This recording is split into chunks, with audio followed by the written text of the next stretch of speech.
بسم الله الرحمن الرحيم والصلاة والسلام على رسوله الكريم وعلى آله وصحبه أجمعين أما بعد داعی اور مدعو میں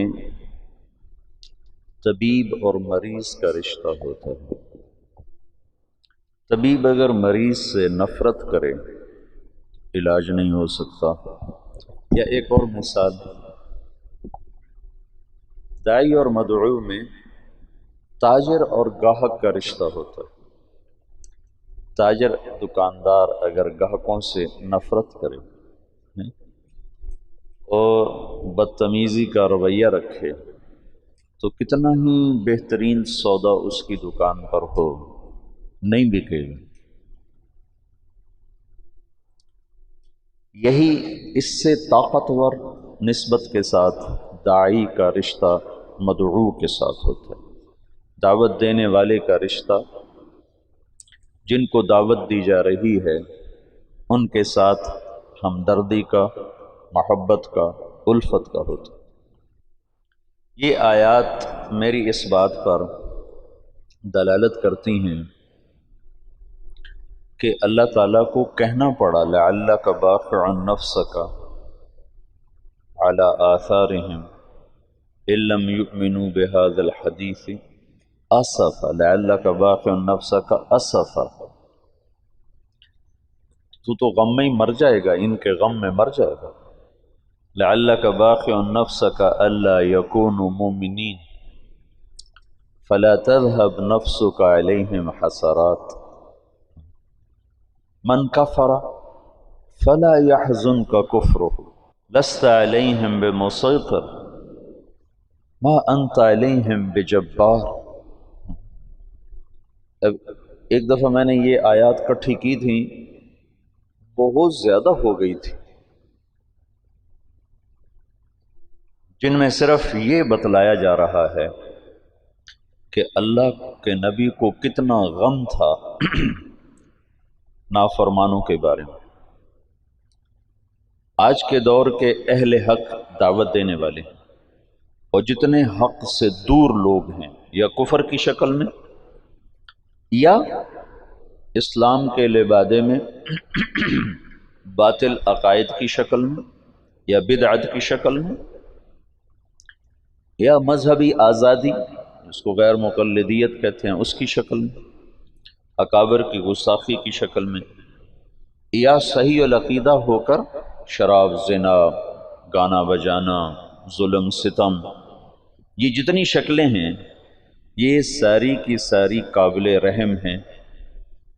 یہ مدعو ہیں، آپ داعی ہیں۔ آج اہل حق ان سے نفرت کرتے ہیں۔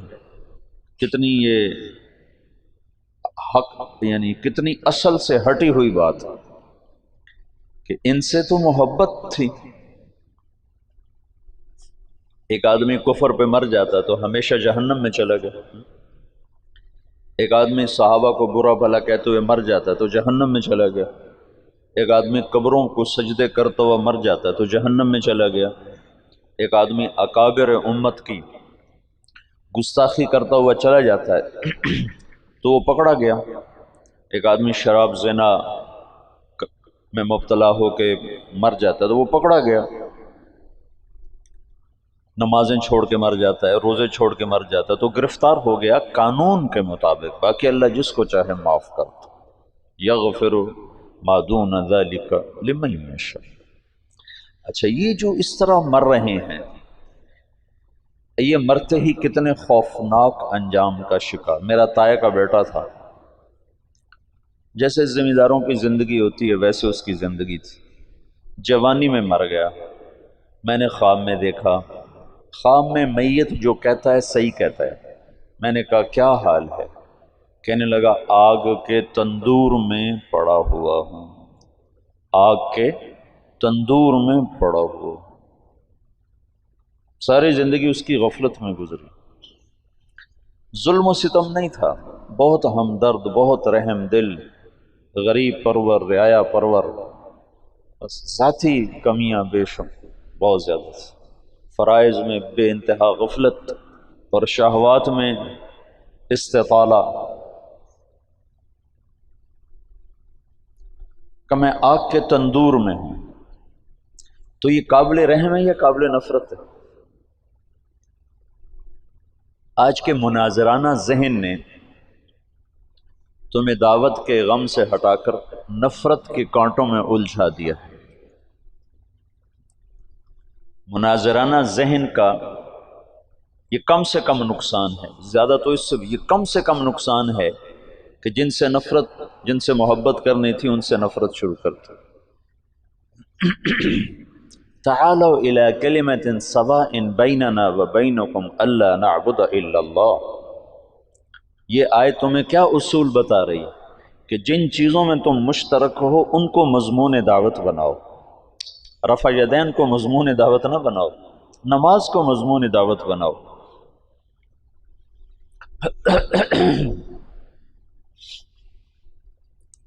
اور ان انتم الا بشر مثلنا، تو آگے نبی کہہ رہے ہیں ان نحن الا بشر مثلکم، کہ ٹکراؤ کی بات نہ کرو، جس چیز کو وہ مانتے ہیں تم اس کی بات کرو، وہاں سے اگلی بات تک تو تم پہنچ جاؤ گے، پہلے موقع پر ہی ان کی ٹھکرا دو تو تم نے ان کو اپنے سے دور کر دیا، متنفر کر دیا۔ داعی اور مدعو جتنے کفر ہیں کی شکلیں ہیں، جتنی باطل کی شکلیں ہیں، جتنے غلط عقائد کی شکلیں ہیں، جتنی ہوا نفس پرستی کی شکلیں ہیں، یہ سب وہ لوگ ہیں جنہیں تم نے دعوت دینی ہے۔ یہ مدعو، تم داعی، اور تم ان سے نفرت کرنے لگ جاؤ اور ان کو غلط کہنے پہ تل جاؤ۔ غلط کہنا وقت کی ضرورت ہے یا انہیں گمراہی سے نکالنا وقت کی ضرورت ہے؟ تم غلط ہو، تم غلط ہو، تم غلط ہو، تم شرابی ہو، تم شرابی ہو، اسے نہیں پتا میں شرابی ہوں۔ تم سود خور ہو، تم سود خور ہو، اسے معلوم نہیں میں سود خور ہوں، میں سود کھاتا ہوں۔ جھوٹے پر اللہ کی لعنت، سود کھانے والے پر اللہ کی لعنت، اور اس کو سنا رہے ہو تو تمہارے قریب کیسے آئے گا؟ اور نبی کا مضمون کیا ہے؟ لِتُخْرِجَ النَّاسَ مِنَ الظُّلُمَاتِ إِلَى النُّورِ، نہ کہ لِتُحَقِّقَ ظُلُمَاتِهِمْ فِيهِمْ، یہ تو نہیں، لِتُحَقِّقَ ظُلُمَاتِهِمْ فِيهِمْ، تو اس لیے آیا ہے کہ ان کی ظلمتیں ان کے اندر ثابت کر دے۔ کہ آج کے مناظرے کا یہ نتیجہ ہے کہ مناظرہ نفرت پیدا کرتا ہے، اور داعی نفرت نہیں کرتا ہے، محبت کرتا ہے، اسے جہنم نظر آتی ہے، وہ جہنم سے بچانے کے لیے وقت کی ضرورتوں سے بے نیاز ہو جاتا ہے۔ یا قوم، یا ابت، یا ابت، یا ابت، کتنی التجا ہے ابراہیم علیہ السلام کی دعوت، یا ابت، یا ابت، یا قوم، یا قوم، یا قوم، یا معشر قریش، یا معشر قریش۔ چونکہ سیرت کا یہ پہلو امت نے بھلا دیا تھا کہ ہم دعوت دینے والے ہیں، دعوت دینے والے کو محبت ہوتی ہے نافرمانوں سے، کافروں سے ہمدردی ہوتی ہے کہ وہ انہیں جہنم سے نکالنا چاہتا ہے، اور تم انہیں جہنمی ثابت کرنا نہیں تم جہنمی ہو، نہیں تم گمراہ ہو۔ یہ کون سی عقل والی بات؟ معترض کا جواب نہیں ہوتا، میں نے رات بھی بتایا تھا، سائل کا جواب ہوتا۔ دعوت دینے والا ایسی بات کرتا ہے کہ وہ پیٹھ پیچھے چھپ کر کہتے ہیں باتیں تو سچی کرتا ہے، ابو جہل جیسا کہہ رہا ہے سچا پر میں مانوں گا نہیں۔ کیا خوبصورت مضمون دعوت ہے کہ سب سے بڑا اعداء عدو الاسلام کہتا ہے سچا، مانوں گا نہیں۔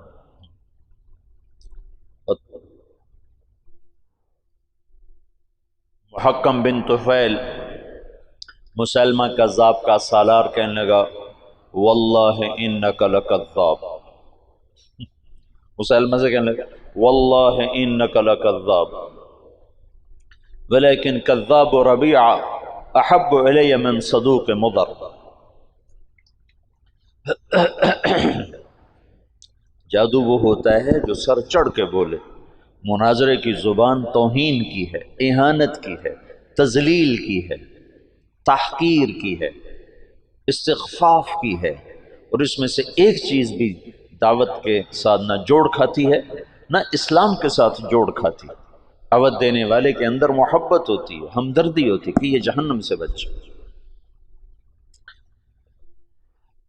حج سے ہم مینا سے واپس آ رہے تھے. مینا سے 1999 کا میرا پہلا حج تھا.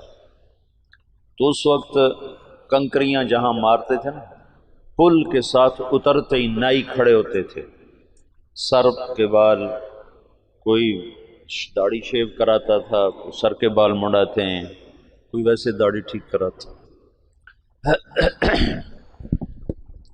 تو میں آگے تھا، میرے پیچھے میرے 3-4 ساتھی تھے پشاور کے، اکٹھے تھے. تو جب جو نیچے اترے ہیں تو ایک نوجوان سیالکوٹ کا، بعد میں تعارف ہوا سیالکوٹ کا، وہ سر کے بال اس کے صاف ہو گئے تھے اور داڑھی شیو کرانے لگا تھا. داڑھی تو یہاں نائی نے صابن لگایا تھا.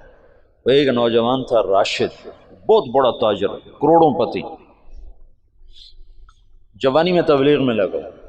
اس نے جب دیکھا تو ایک دم جا کے اس کے پاؤں میں گر گیا، اس کے پاؤں پکڑ کے رونے لگا، کہنے لگا ابھی تیرے سارے گناہ معاف ہو چکے ہیں،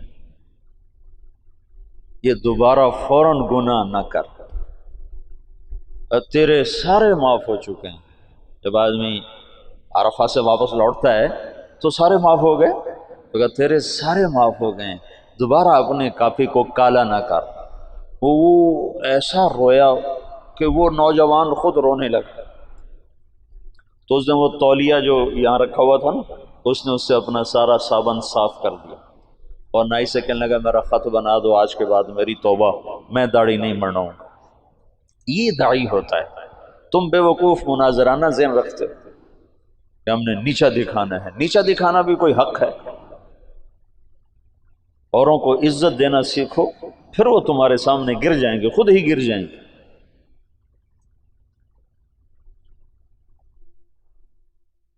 دعوت دینے والے کے اندر سراسر ہمدردی ہوتی. یہ جو کیا کریں نا، طرز تعلیم ایسا ہے کہ طبیعت مناظرانہ بن جاتی ہے، حسن اخلاق. میں تو کھپتا رہتا ہوں کہ تمہیں یہ پہلو تمہارے سامنے لانے کی کوشش کرتا رہتا ہوں. جو تم میں سنے گا، کرے گا، انشاءاللہ اس کا نفع اٹھائے گا. جو نہیں کرے گا، دنیا بھری پڑی ہے کانٹوں سے، ایک کانٹے کا اور اضافہ ہو جائے گا. تو دعوت دینے والا سراسر رحمت ہوتا ہے، اور راتوں کو اٹھ کے روتا ہے. ڈاکٹر سعید رانا، کینسر کا اسپیشلسٹ، اس کو سعودی عرب حکومت نے اس کی اس ڈگری پر سعودیہ کی شہریت دی ہے، پاسپورٹ دیا ہے. ایسا قابل آدمی. ویسے تو سعودیہ والے بڑے متکبر ہیں، انا سعودی انا سعودی، وہ اجمیوں کو تو تھوکتے نہیں، لیکن اس کے پاس اپنے فن کا ایسا علم تھا کہ انہوں نے اس کو سعودیہ کا پاسپورٹ دیا، سعودی شہری بنایا. یہ گوجرے کا ہے. وہ مجھ سے کہنے لگا کہ میں انگلینڈ پڑھتا تھا، بیلجیم پڑھتا تھا، تو میں انگلینڈ گیا پاکستانی موسیقی کے کچھ کیسٹ خریدنے کے. بیلجیم میں ابھی اس وقت اتنا پاکستانی مجمع نہیں تھا، زیادہ مجمع انگلستان میں تھا. تو کہنے لگا میں لندن گیا پاکستانی گانے خریدنے کے لیے. تو وہاں ایک جماعت سے میری ملاقات ہو گئی. انہوں نے مجھ سے 2-4 باتیں کی، مجھے بڑی اچھی لگی، تو میں نے وہ دن ان کے ساتھ گزارا. رات ہوئی تو وہ کہنے کہ رات بھی ہمارے پاس ٹھہر جاؤ. تو کہنے کہ میں رات بھی ٹھہر گیا. رات کو میری پچھلے پہر آنکھ کھلی تو میں نے دیکھا میرے بستر کے برابر ایک بوڑھا آدمی، وہ دعا میں رو رہا زارو قطار، اور کہہ رہا یا اللہ اس نوجوان کو ہدایت دیتے، یہ گانے خریدنے آیا ہے تو اسے دین کا داعی بناتے، اور رو رہا ہے. یہ دعوت. تو وہ ڈاکٹر سعید رانا کہنے لگا بس اس کے آنسوں نے نا مجھے پگھلا دیا، اور مجھے یہ خیال آیا کہ ایسے تو شاید میری ماں بھی نہ روتی ہو میرے لیے جیسے یہ میرے لیے رو رہا ہے، یہ کیوں رو رہا ہے؟ اور اس کے رونے پر میں نے وہیں توبہ کی، اور بجائے گانے خریدنے کے ان کے ساتھ میں نے 10 دن لگائے۔ پھر وہ دن آج کا دن، وہ بندہ تبلیغ میں فنا فی تبلیغ، اب بھی سعودیہ میں مکہ میں رہتے ہیں۔ تو دعوت دینے والا مدعو کے لیے غصے میں نہیں ہوتا، نفرت میں نہیں ہوتا، انتقام میں نہیں ہوتا، اسے عزت دیتا ہے، اس کو حقیر نہیں سمجھتا، اس کو گھٹیا نہیں سمجھتا، اس کو نیچے گرانے کے لیے جملے اور دلائل نہیں لاتا، بلکہ اس کو عزت دیتا ہے، اسے قریب کرنے کے لیے خود بچھ جاتا ہے۔ یہ دعوت سارے فتنوں کا توڑ ہے۔ میں سوچ رہا تھا کہ دعوت کیسے سارے فتنوں کا توڑ بنتی ہے۔ ایسے آج تمہارے پاس آنے سے پہلے نا تو مجھے خیال ہے جیسے روح جسم کے تمام حصوں کی زندگی کا سبب بن جاتی ہے۔ ہاتھ کے لیے کوئی الگ طاقت نہیں چاہیے، پاؤں کے لیے، آنکھوں کے لیے، دل کے لیے، دماغ کے لیے، کانوں کے لیے، سر کے لیے، بالوں کے لیے، زبان کے لیے، ہونٹوں کے لیے، دانتوں کے لیے، کمر کے لیے، مہروں کے لیے، پٹھوں کے لیے، پھیپھڑوں کے لیے، خون کے لیے۔ ایک ہی طاقت ہے جس کا نام ہے روح۔ جب وہ اترتی ہے تو جسم کے تمام شعبے زندہ ہو جاتے ہیں، تمام شعبے۔ ہر شعبے کو زندہ کرنے کے لیے کوئی الگ نہیں ہے۔ پھر آگے اس کو باقی رکھنے کے لیے ہاتھ کی طاقت کو باقی رکھنے کے لیے الگ ایکسرسائز ہے، پاؤں کی طاقت کو باہر رکھنے کے لیے الگ ایکسرسائز ہے، کمر کی طاقت کو باہر رکھنے کے لیے الگ ایکسرسائز ہے، لیکن صرف روح اکیلی جسم کے تمام شعبوں کو جیسے زندہ کر دیتی ہے، ایسے ہی دعوت اللہ دین کے زندگی کے تمام شعبوں کو تنہا زندہ کر دیتی ہے۔ پھر ان کو باقی رکھنے کے لیے آگے محنتیں ہیں، لیکن زندگانی کے لیے اکیلی دعوت کافی۔ اور یہ عیسیٰ علیہ السلام تک ہوتا چلا آیا کہ دائی اکیلا ہوتا تھا اور کوئی ہاتھ میں تلوار نہیں، طاقت نہیں۔ اول من قاتل فی سبیل اللہ یوشع، پہلا شخص، پہلا نبی جس نے قتال کیا وہ یوشع علیہ السلام۔ موسیٰ علیہ السلام تک کسی نبی نے تلوار نہیں اٹھائی، بغیر تلوار کے اللہ تعالیٰ اہل باطل کو صفایا کر دیتا تھا۔ اور فرعون جیسا طاقتور آدمی جو کہتا ہے انا ربکم الاعلی، میں سب سے بڑا رب ہوں، میں سب سے بڑا رب ہوں، اس کا جسم آج بھی سلامت، شاید میں نے پہلے بھی بتایا، اس کے جسم پر گوشت تازہ چڑھتا رہتا ہے۔ میں نے مصر کے اہراموں سے جو نکلی ہیں لاشیں وہ دیکھیں لندن کے عجائب گھر میں، تو وہ پٹیوں میں بند ہیں، اور بعضوں کی انہوں نے اوپر سے پٹیاں اتار دی ہیں دکھانے کے لیے، تو شیشے کے بڑے بڑے بکسے ہیں، ان کے اندر وہ لاشیں پڑی ہیں، ان کی کھالیں چٹک گئی ہیں، کھال چٹک گئی ہے لیکن ہے سلامت، اور ہڈیاں اس میں سے نمایاں نظر آتی ہیں، چہرے کی کھال ایسے چٹکی ہوئی ہے، لیکن فرعون کی ساری لاش تر و تازہ ہے، اس پر تازہ گوشت پیدا ہوتا رہتا ہے، چڑھتا رہتا ہے، ہر سال اس پہ نیا گوشت چڑھتا ہے، اور اس کے چہرے پر بھی، گردن پر بھی، اس کے سر کے بال بالکل تر و تازہ۔ پھر انہوں نے وہاں جب وہ زیادہ ہو جاتا ہے تو وہیں چوہے رکھے ہوئے ہیں، چوہے جو اس پہ چھوڑے جاتے ہیں، ہر سال 15 مارچ کو اس کی لاش کو نکالا جاتا ہے اور اس پر چوہوں کو چھوڑا جاتا ہے جو اس کو اوپر سے سارا گوشت نوچ لیتے ہیں جو ضرورت سے زیادہ ہوتا ہے، باقی کو پھر وہ دوائیاں لگا کر اور خوشبوئیں لگا کر اور کپڑے میں بند کر کے پھر اس میں ڈال دیتے ہیں۔ اس کے جسم پر موت کے آثار نہیں آئے۔ فَالْيَوْمَ نُنَجِّيكَ بِبَدَنِكَ لِتَكُونَ لِمَنْ خَلْفَكَ آیَةً، میں تیرے بدن کو نجات دے دوں گا، دیتا رہوں گا، باب تفعیل ہے نا، کہ مسلسل تیرا جسم زندہ ہوتا رہے گا، جسم زندہ ہوتا رہے گا۔ تو جسم کے جو ہاتھ سلامت ہیں، ناخن سلامت ہیں۔ تو فرعون جس نے کہا میں رب ہوں، اس کو زیر کرنے کے لیے بھی صرف ایک موسیٰ گئے تھے اپنے بھائی ہارون کے ساتھ، کوئی لاؤ لشکر لے کر نہیں گئے تھے۔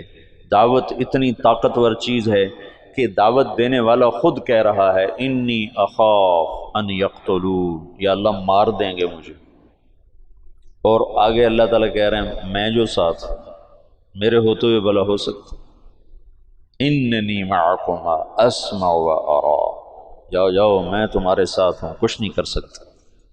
تو عیسیٰ علیہ السلام تک آپ دیکھو کہ ہر داعی اکیلا آیا اور سامنے ایک ٹھاٹھے مارتا ہوا انسانوں کا سمندر ہے، لیکن نبی کی بات غالب آئی اور اللہ نے نہ ماننے والوں کو پکڑا۔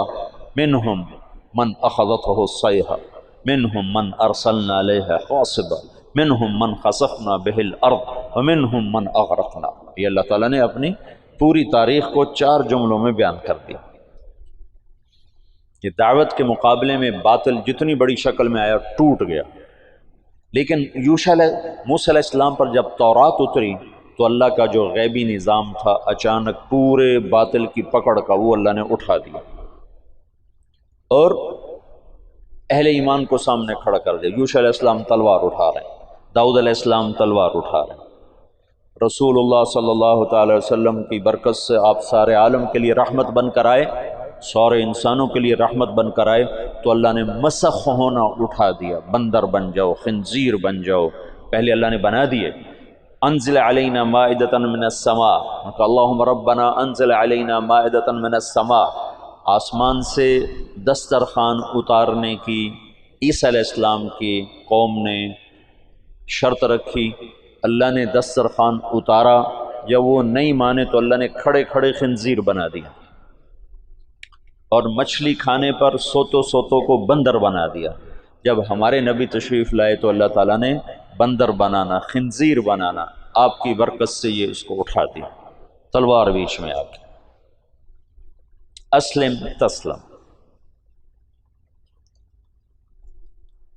تو کرنے اول میں چونکہ اللہ نے مسلمانوں کو طاقت دے دی تو بہت سے لوگ کہتے ہیں اسلام تلوار سے پھیلا، حالانکہ اسلام دعوت سے پھیلا ہے، ہر دور میں دعوت سے اور اخلاق داعی، 2 چیزیں ہیں جنہوں نے اسلام کو پھیلایا ہے، ایک دعوت دینے والوں کے اخلاق اور ایک ایمان کی دعوت۔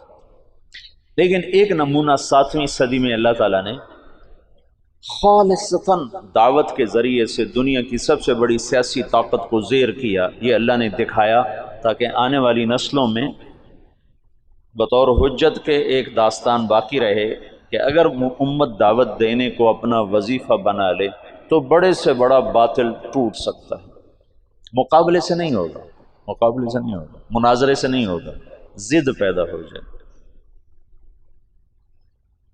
بغض پیدا ہو جائے، جب بغض پیدا ہوتا ہے پھر انکار کی صلاحیت، پھر اقرار اور ماننے کی صلاحیت ختم ہو جاتی ہے، اور ہمیشہ مناظروں سے اور جواب در جواب سے اور رد الجواب سے بغض کی کیفیت پیدا ہوتی ہے اور نفرت کی کیفیت پیدا ہوتی ہے۔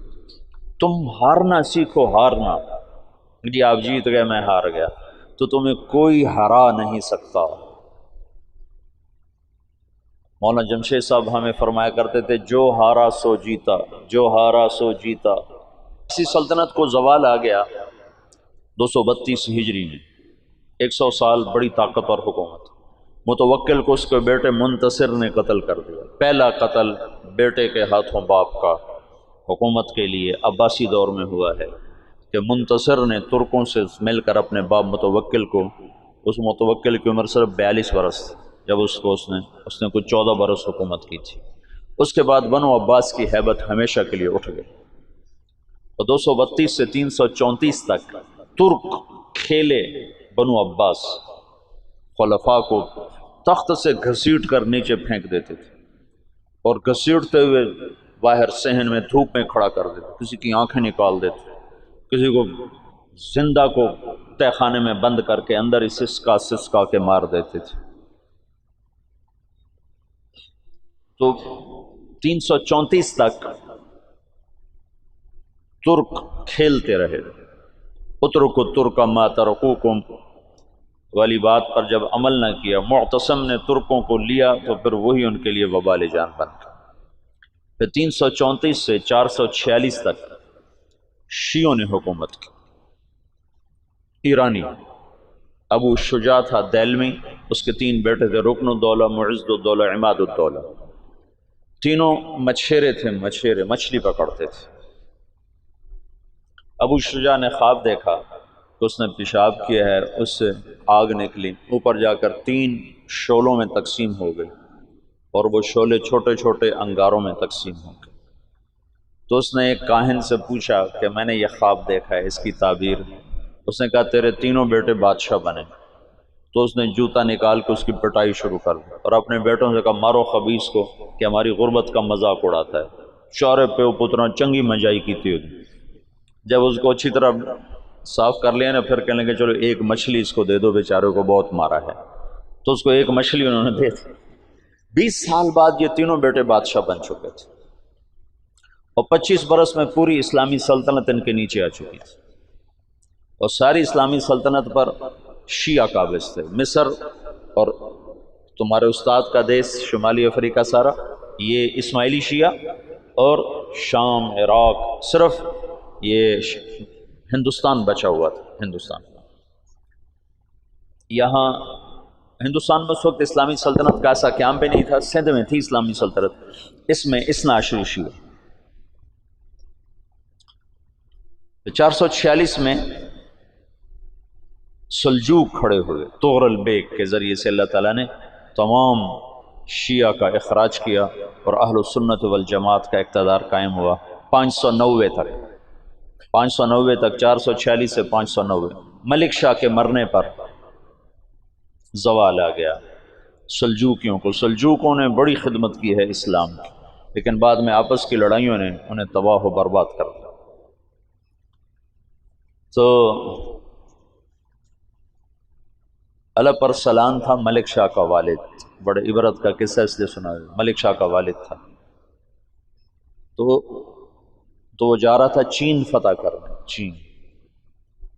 تو راستے میں ایک اس کا قلعہ تھا، اس کے جو قلعے کا جو منتظم ناظم اعلیٰ تھا اس کو بلوایا، اس نے کوئی گستاخی کر دی، تو علپ ارسلان کو غصہ آیا اور اس نے اس کے قتل کا حکم دی۔ تو وہ آگے کہنے لگا ارے مخنث، میں ایسے ہی قتل کر دیا جاؤں گا؟ تو علپ ارسلان کو اور غصہ چڑھا، تو اس نے جلاد کو ہٹا دیا اور خود تیر کمان اٹھا کے اس کو تیر مارا، ایسے سامنے کھڑا ہوگا۔ تقدیر اللہ کی غالب تھی۔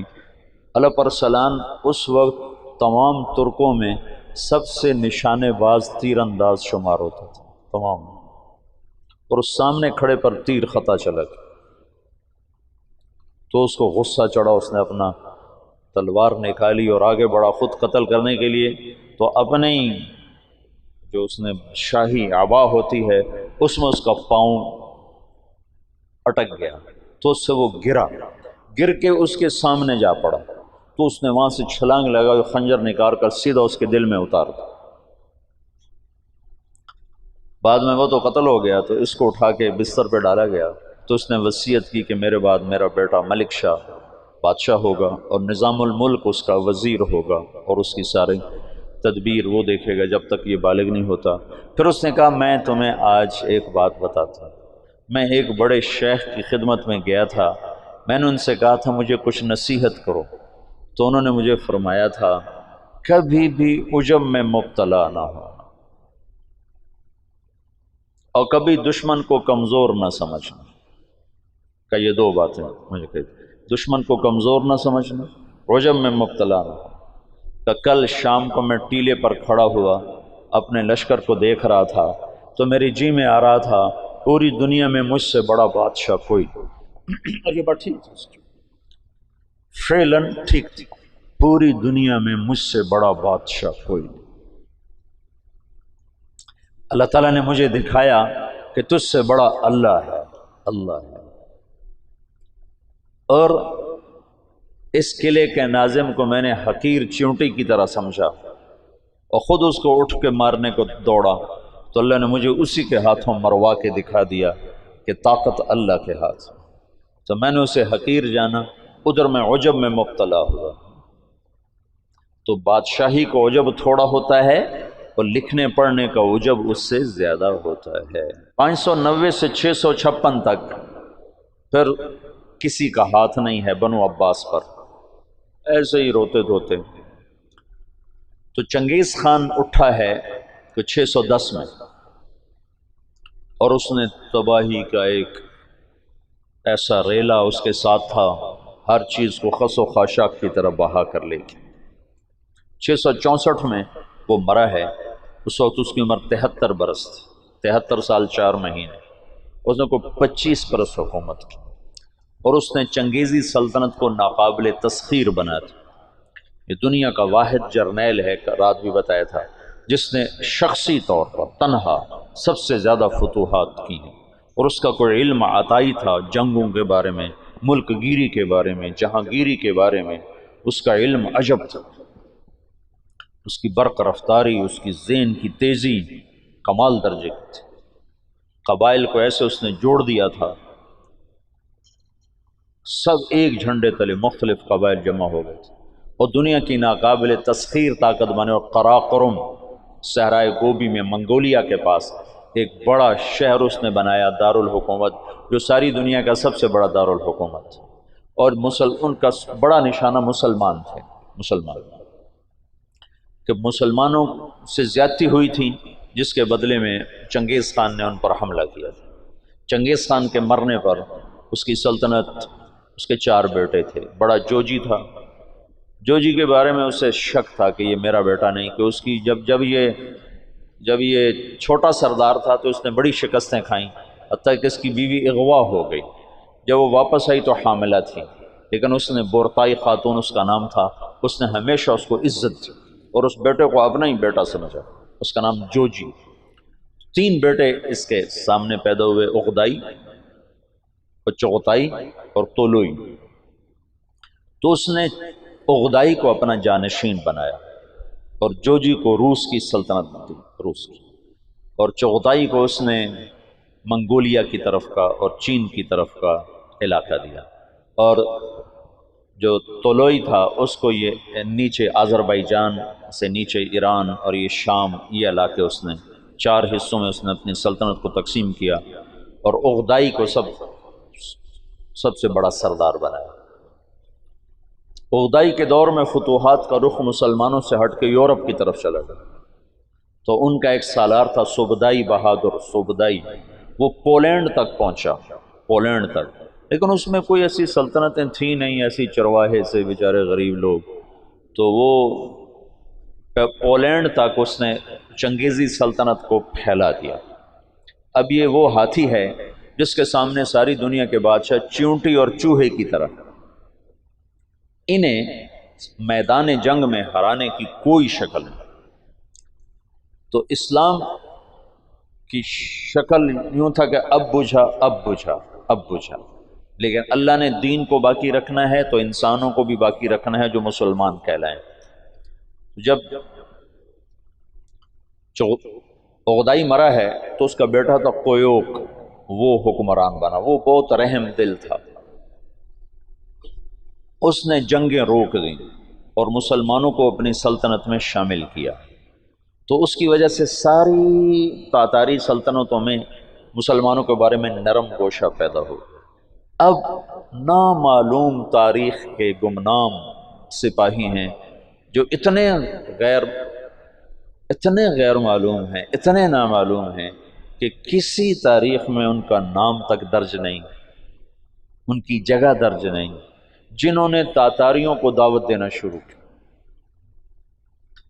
خونخوار قوم ہے، اور تاتاری غریب مسلمانوں کی دعوت سے اسلام قبول کرنا شروع ہو گئے۔ یہ تاریخ کا حیرت ناک واقعہ ہے۔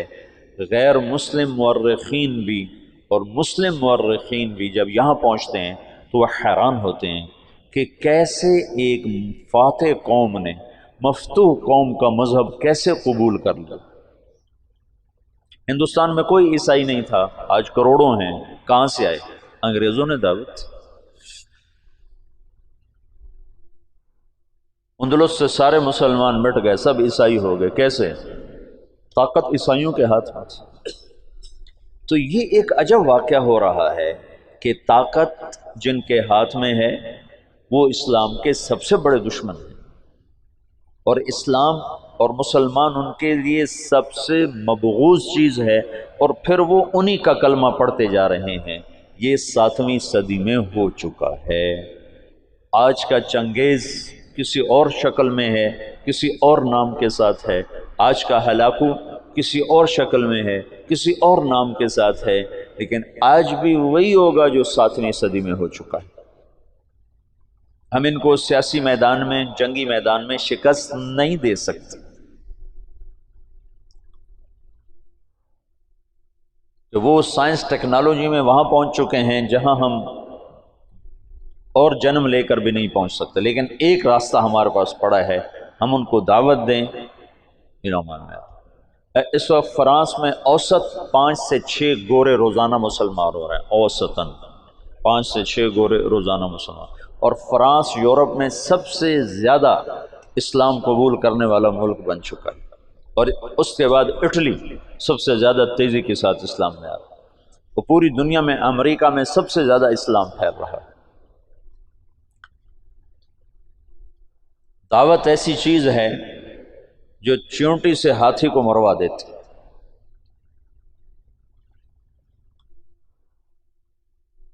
اس کی نرمی سے کچھ دل نرم ہوئے اور اسلام داخل ہونا شروع ہوا۔ تو کویوک جب مرا ہے تو اس کا بعد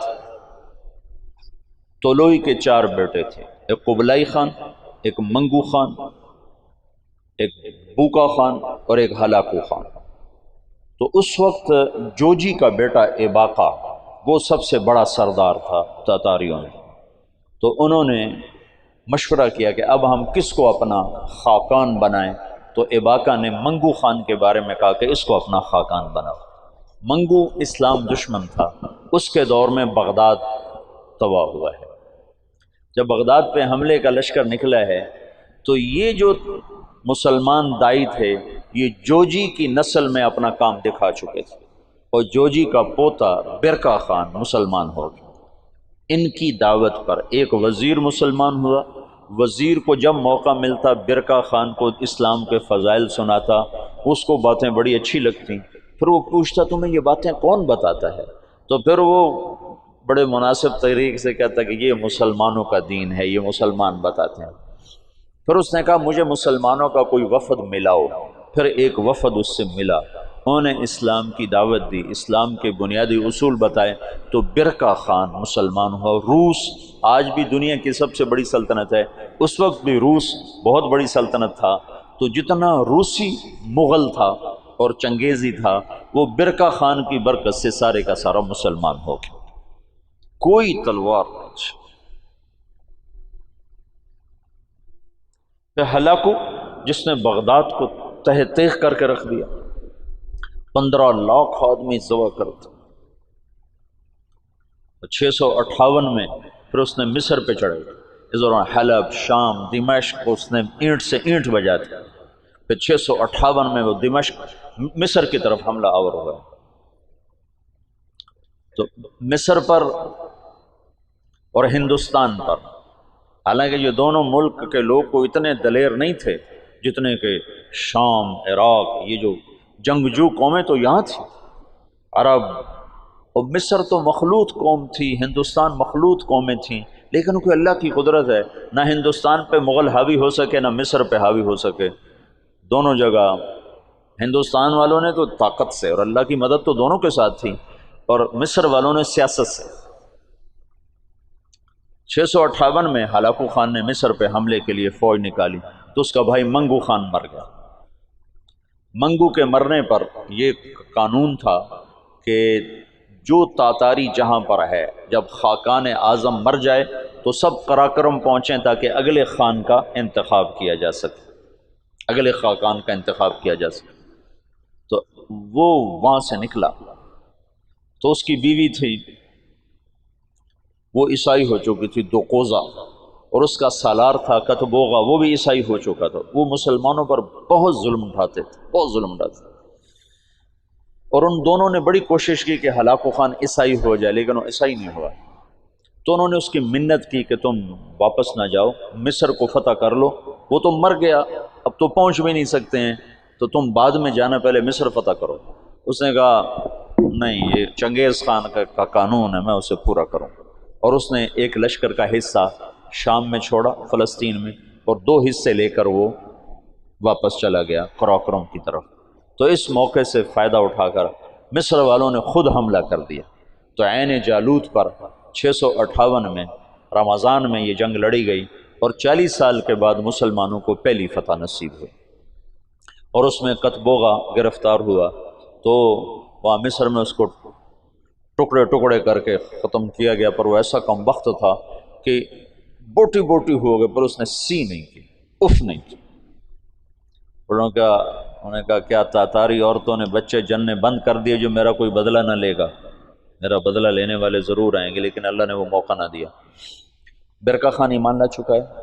جب ہلاکو چلا ہے، وہ قراقرم کے قرولتائی اس کو کہتے تھے، قرولتائی کانفرنس، اس کانفرنس کے لیے چلا ہے، تو اس وقت قبلائی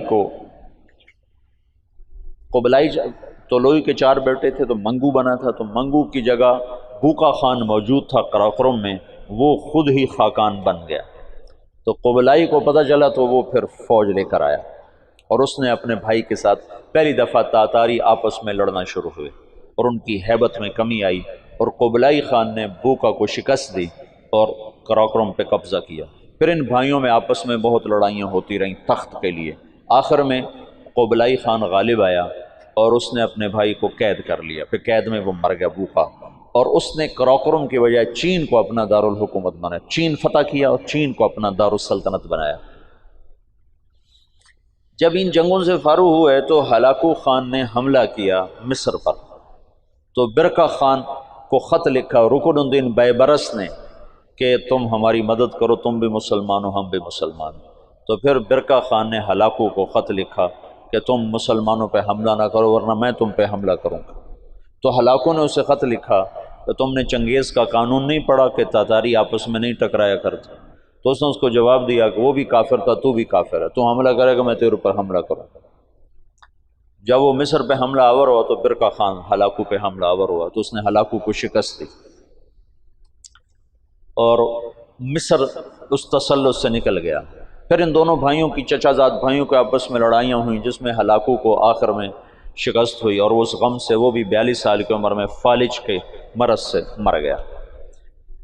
اس کا پوتا ہلاکو کا پوتا نکودار اس کا نام تھا، پہلے وہ عیسائی ہوا، عیسائی، اور اس نے اپنا نام نکودار رکھا۔ یہ نکودار خاقانی نام نہیں ہے، لیکن بعد میں اللہ نے اس کو اسلام کی دولت دی تو وہ مسلمان ہو کر اس نے نام احمد خان رکھا۔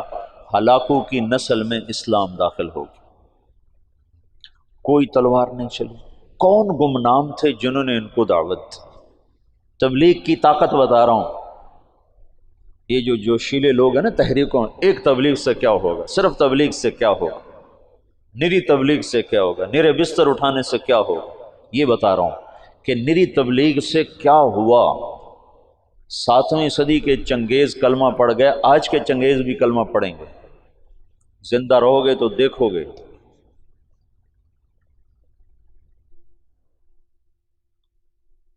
پیچھے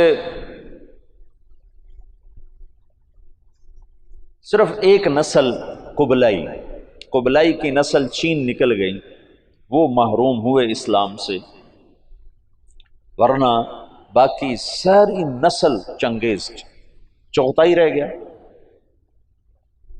چغتائی کا پڑپوتا تیمور تغلق، وہ جلال الدین رحمت اللہ علیہ کے ہاتھوں متاثر ہوا اسلام سے، اور ان کے بیٹے رشید الدین کے ہاتھوں اس نے کلمہ پڑھا۔ وہ اس وقت منگولیا کی طرف حکمران تھے۔ تو یہ آخری تاتاریوں کا قلعہ باقی تھا، تو اس میں ایک آدمی نے سراغ کیا، ایک آدمی رشید الدین، جلال الدین رشید الدین۔ تیمور تغلق شکار کو نکلا، تو آگے جلال الدین مل گئے راستے میں، تو ان مسلمانوں کی شکل حلیہ تو پہچانا جاتا ہے کہ یہ مسلمان مل گیا، آج تو میرا دن خراب گزرے گا۔ کہنے لگا تم سے تو ہمارا کتا ہی اچھا ہے۔ تو جلال الدین کہنے لگے ہاں واقعی اگر میں ایمان پہ نہ مروں تو تیرا کتا ہی اچھا ہے۔ تو تیمور کہنے لگا ایمان کیا ہوتا ہے؟ تو انہوں نے اس کو دعوت دی، اس کا ایسے دل پہ پڑی، کہنے لگا ابھی میں ولی عہد ہوں، جب بادشاہ بنوں نا تو مجھے ملنے آنا۔ ان کے ولی عہد بادشاہ بننے سے پہلے جلال الدین رحمۃ اللہ علیہ کا انتقال ہو گیا۔ انہوں نے اپنے بیٹے رشید الدین سے فرمایا کہ جب تو سنے تیمور بادشاہ بنا ہے تو جا کے اسے میرا پیغام دینا۔ یہ پہنچے اس کے بادشاہ بننے پر، تو اس تک رسائی نہیں ہو سکی، بڑی کوشش کی، کسی نے دربار میں جانے نہیں دیا۔ تو انہوں نے ایک دن کیا کیا، اس کے محل کے قریب جا کر، یہ سورج کی پوجا کرتے تھے، تو سورج نکلنے والا تھا تو انہوں نے زور سے اذان دی، تو تیمور کے کانوں میں آواز پڑی، عجب سے، انہوں نے کہا یہ کون کیا کہہ رہا ہے، نہ آشنا آواز نہ آشنا کلمات کا، پکڑو اسے۔ تو پکڑ کے لایا گیا تو پتہ چلا کہ جو رشید الدین صاحب ہیں، جلال الدین کے بیٹے ہیں، انہوں نے دعوت دی، اس نے کلمہ پڑھا، اس نے اپنے وزراء کو بلایا کہ میں مسلمان ہو چکا ہوں، تم میرے ساتھ کلمہ پڑھو، وہ بھی مسلمان ہو۔ پھر اس نے اپنے سالار کو بلایا کہ میں مسلمان ہو چکا ہوں، تم بھی مسلمان ہو۔ اس نے کہا یہ میرے غلام سے لڑائی لڑے، کشتی کرے، اگر یہ اس کو گرا دے تو میں کلمہ پڑھ لوں گا۔ تو تیمور نے کہا تم دلائل سنو، تم کشتی کو اسلام کے ساتھ کیا جوڑتے ہو؟ انہوں نے کہا میں لڑائی کی دلیل جانتا ہوں، اس کے علاوہ کوئی دلیل جانتا نہیں۔ اس کے غلام کا نام تھا جراش، اور وہ کیا بلا تھی، وہ 5 سالہ اونٹ کو جو بیٹھا ہوتا تھا اس کو دونوں ہاتھوں پہ اٹھا کر یوں لے جاتا تھا۔ 5 سال کے اونٹ کو، تم سے یہ سلیپنگ بیگ نہیں اٹھائے جاتے۔ 5 سالوں، اب اس کے ساتھ رشید الدین صاحب کیا لڑیں گے؟ تو انہوں نے کہا نہیں میں لڑوں گا انشاءاللہ، کشتی کروں گا کل اس کے ساتھ۔ اگلے دن سارا شہر اکٹھا ہو گیا، انہوں نے رات کو اللہ سے بات کر لی، جو تو نے ان کو ایمان دینا ہے تو مجھے جتا دے، نہیں دینا تو میں اس کے سامنے کچھ بھی نہیں۔ تو اگلے دن وہ بڑا اکڑتا ہوا اور ہنستا ہوا میدان میں اترا، جو گئی آگے ماڑکو سے وہ ہاتھی سا، تو جب دونوں آمنے سامنے ہوئے تو انہوں نے اس کے قریب جا کر ایک ہلکا سا اس کے سینے پر اللہ اکبر یوں ایک مکہ مارا، اللہ اکبر، تو وہ 4 کلابازیاں کھا کے زمین پہ گرا، دڑل دڑل دڑل دڑ پوجا گرا۔ تو سارا مجمع حیران پریشان ہو گیا۔ تو اس کے سالار نے کہا مان گیا، اسلام میں طاقت ہے، اسلام میں طاقت، کلمہ پڑھا دو۔ اس تیمور کی قبر پر آج بھی لکھا ہوا ہے یہ وہ بادشاہ ہے جس کے ہاتھ 10 لاکھ انسان مسلمان ہو، 10 لاکھ۔ نہ وہ شیخ المشائخ ہیں، نہ وہ کوئی صوفیاء میں سے، نہ کوئی علماء میں سے، اور اس کے پیچھے دعوت ہے کمزور انسان کی۔ اور کچھ عرصے کے بعد سوائے قبلائی کی نسل کے باقی ساری تاتاری قوم مسلمان ہو چکی تھی۔ یہ 7ویں صدی میں ہو چکا ہے میرے عزیزو، یہ 15ویں صدی میں بھی ہو جائے گا۔ یہ دعوت وہ نسخہ ہے جو ہر دور کے لیے ایک ہی طرح کی تاثیر اور اثر اور طاقت رکھتا ہے۔ ہندوستان کو اللہ نے چنا، پتہ نہیں کیوں چنا، اس میں کیا ایسی اس خطے میں صفات تھیں اللہ ہی بہتر جانتا ہے۔ یہ تھوڑا سا میں نے آپ کو پس منظر بتایا ہے کہ دعوت کی تاریخ، اس کے ساتھ سیاسی تاریخ، پھر مولانا الیاس صاحب نے کیسے کام شروع کیا، یہاں جو حالات بن گئے تھے، یہاں بھی مسلمانوں کی طاقتور حکومت تھی، لیکن جیسے قومیں زوال پذیر ہوتی ہیں تو زوال آ گیا۔ 1700 یہ شاہ عالم ثانی کے دور میں وہ الو محمد شاہ رنگیلا، اس کا نام ہی رنگیلا تھا، محمد شاہ رنگیلا، ہنوز دلی دور است، شراب پی کے مست رہتا تھا، 24 سال حکومت کی، نکمے لوگ جب سیادت پر آ جائیں تو شیر شاہ سوری نے صرف 6 سال حکومت کی تھی، 6 سال، وہ سارے ہندوستان کو پوری دنیا میں یوں کر دیا تھا۔ اس کا نام تھا فرید خان، نام اصل تھا فرید خان، اور سہسرام بہار میں ایک چھوٹی سی جگہ تھی جہاں یہ پیدا ہوا تھا، اور سپاہی بھرتی ہوا تھا بابر کی فوج میں سپاہی بھرتی ہوا تھا۔ تو ایک دن کھانے پر بیٹھے تھے، بابر بھی بیٹھا تھا، تو سامنے گوشت کا ٹکڑا ذرا دور تھا، تو شیر شاہ سوری نے خنجر نکالا اور اس ٹکڑے کو یوں خنجر پیوست کر کے اس کو یوں اٹھایا اور اٹھا کر اپنے سامنے رکھا۔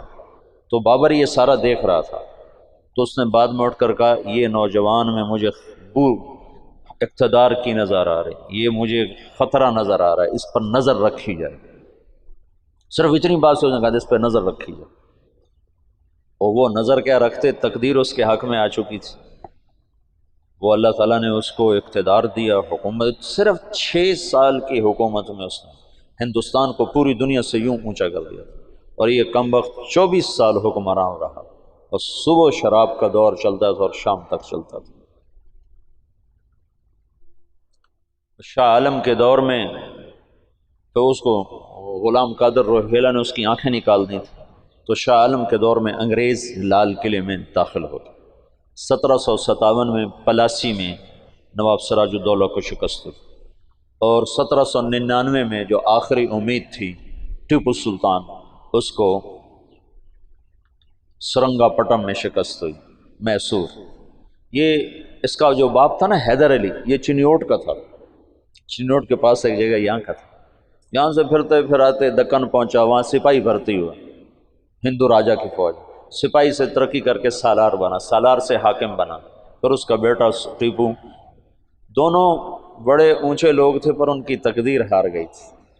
تقدیر، میں وہ لندن میں گیا نا پچھلے سال، تو وہ سلطان ٹیپو کی وہ پڑی ہوئی ہے تلوار جس سے وہ آخری وقت لڑتے ہوئے شہید ہوا، اور اس کی ٹوپی جو سر پہ رکھا کرتا تھا، اور اس کی وہ عبا جس میں وہ خون کے چھینٹے اب بھی لگے ہوئے تھے، اور اس کا تخت جس پہ وہ بیٹھا کرتا تھا، اور تخت کے نیچے پاؤں رکھنے کی جو جگہ نا، پاؤں ایسے پاؤں، وہ ایک شیر کا سر تھا، اتنا بڑا سر، خالص سونے سے بنا ہوا، خالص، اور اس کی زبان ایسے باہر نکلی ہوئی، تو اس کے اوپر وہ پاؤں رکھ کے بیٹھا کرتا تھا، اور اس کو ایڈمبرا کا ایک سپاہی نے، وہ تو گولیاں لگ کے ختم تھے، مرے کو مارا تھا، مرے کو مارے شاہ مدار، تو وہ ایک ایڈمبرا کا سپاہی تھا، اس نے اس کو شہید کیا تھا۔ تو سارا ساز و سامان وہاں پڑا ہوا ہے اس کے عجائب گھر میں، دیکھا میں نے جا کے، اس کی شال بھی، اور اس کی ساری وہ کمان بھی، تیر بھی، ساروں نے ایک جگہ پر ایسے لگائے ہوئے ہیں۔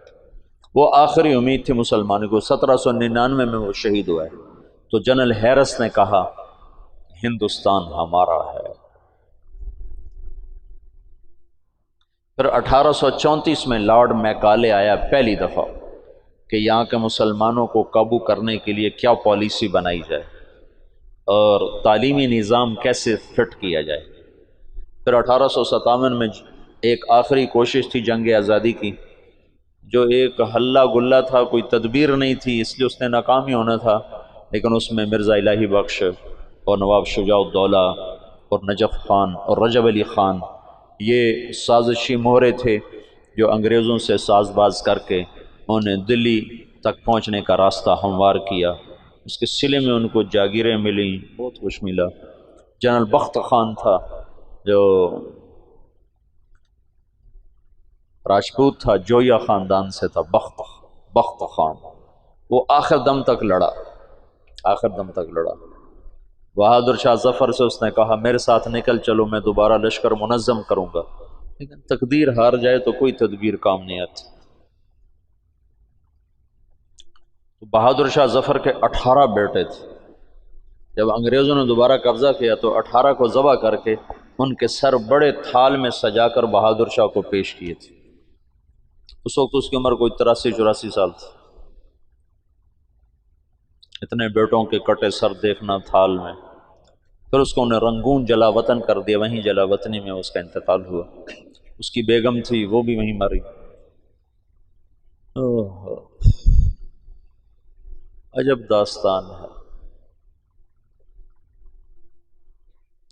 تو اب سیاسی طور پر ابھرنے کے کوئی آثار نہیں تھے، سیاسی طور پر ابھرنے کوئی آثار نہیں تھے۔